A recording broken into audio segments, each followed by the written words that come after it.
కూటమి ప్రభుత్వం వచ్చాక వైసీపీ నాయకులు చేసిన ప్రతి అవినీతిపై విచారణ జరిపిస్తామన్నారు అనంతపురం అర్బన్ కూటమి అభ్యర్థి దగ్గుపాటి వెంకటేశ్వర ప్రసాద్. వైసీపీ ప్రభుత్వం మాటలు తప్ప చేసింది ఏమీ లేదన్నారు.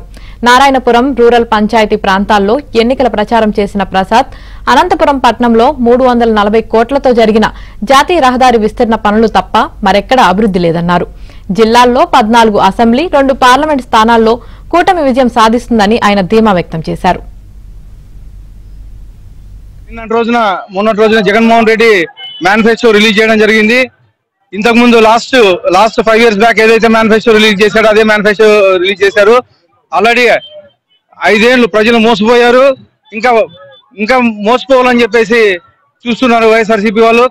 ప్రజలు అమాయకులేం కాదు, ఖచ్చితంగా చంద్రబాబు నాయుడు గారిని ముఖ్యమంత్రి చేసుకోవాలని చెప్పేసి ఆలోచిస్తున్నారు. వచ్చే నెల 13వ తేదీ ఎప్పుడెప్పుడు వస్తుందని చూస్తున్నారు. 13వ తేదీన భారీ ఓటింగ్ చేసి చంద్రబాబు నాయుడు గారిని అఖండ మెజార్టీతో గెలిపిస్తూ, అలాగే అర్బన్ నియోజకవర్గాన్ని కానీ అర్బన్ ఒకటే కాదు జిల్లాలో 14 నియోజకవర్గాలు 2 పార్లమెంటు నియోజకవర్గాలు గెలిపిస్తారని ఆశిస్తున్నాను.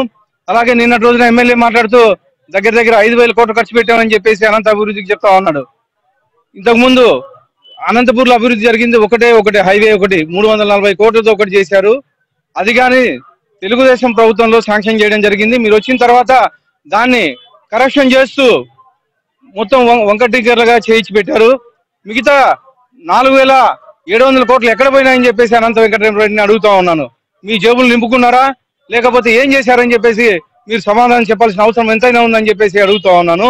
అంతేకాకుండా మేము వచ్చిన తర్వాత ఈ హైవే అయితే ఈ డబ్బులు ఏవైతే శాంక్షన్ అవన్నీ బయటికి తీపిస్తామని చెప్పేసి వెలగకి ఇస్తామని చెప్పేసి తెలియజేస్తాం.